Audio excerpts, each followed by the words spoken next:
So, Sharon, see, one of the things I love to do is to read books. Yeah. I love it so much. Okay.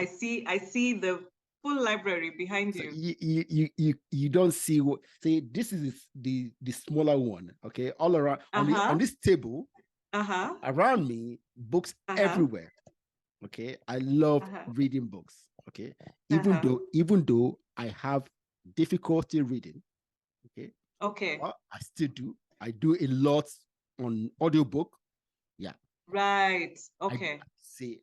Okay. So, because I love books and I want young Africans to read. Yeah.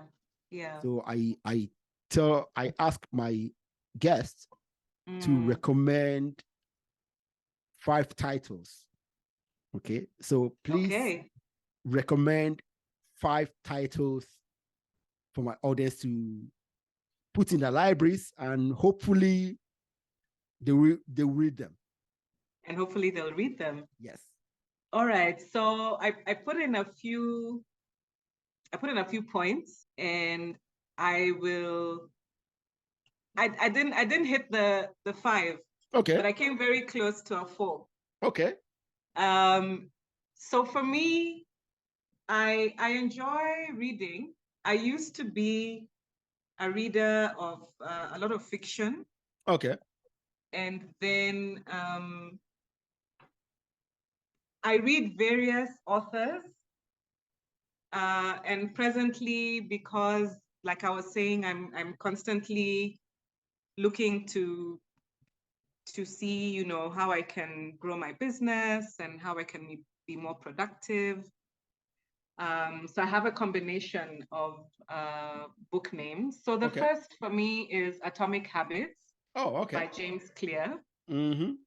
And the reason that it did this for me was within the topics that are covered, there is something called the 4 laws of behavior change,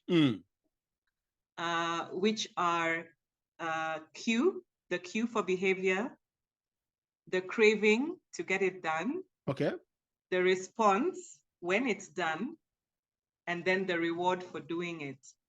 Yeah, so that was what stood out for me. And the single little thing that I took away was a practice called habit stacking. And there, with something that I already do consistently, I pile on a new habit and sort of match them so that habit 2 rides onto habit 1. And then now I develop both 2 and 1. Okay. So that's something that stood out for me. The second is probably already mentioned by a number of people. It's an fairly old book by now, Americana. Nobody has ever mentioned it, so it's a new one for us. Ah, okay. Yes. So Chimamanda Ngozi Adichie, the beautiful writer, who's Nigerian American. And for me, what stood out was, of course, it's the story of a young Nigerian lady who moves to the US. Yeah. And just experiences that life. And I was watching an interview of hers last year, it was, and she was saying, you know, when you're in Nigeria, all of you look alike. Yeah. So now when you move to the US, all of a sudden you're different. Yeah. Seeing as now you're Black and you're not the Black American, you're Black African. Yeah. And so that in itself just brought up a whole issue of race. Okay. Identity, belonging. But the story is really, really, I really enjoyed the story. The third one is by a Kenyan author. Okay. And it's hot off the press. And it's called The Confederate. Okay. And the main main protagonist, if you like, is Vanessa. So it's called, the full name is The Confederate, a Vanessa Series Book 1, which presupposes there'll be other books. Yeah. And for him, I actually edited that book. So the author was in the Kenya Defense Forces in the cyber division. Okay. And so he has weaved together cyber genre and creative. And within it, there's lots of things like I couldn't understand cyber speak. Okay. But as far as the story, it was very thrilling.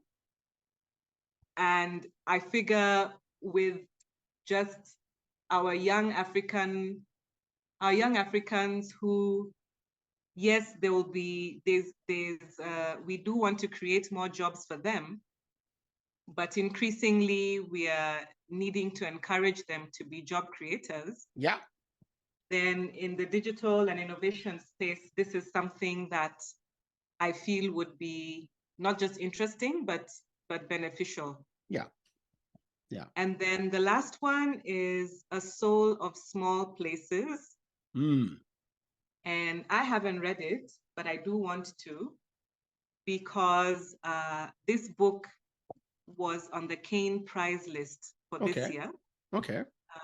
And it's actually the first time a husband and wife have won the Kane Prize since its inception. Interesting. So yes, very interesting, and I'm going to read it and message you how I found it. Okay. Okay. Yeah. Wow. Thank you very much. Sure. Good. Good.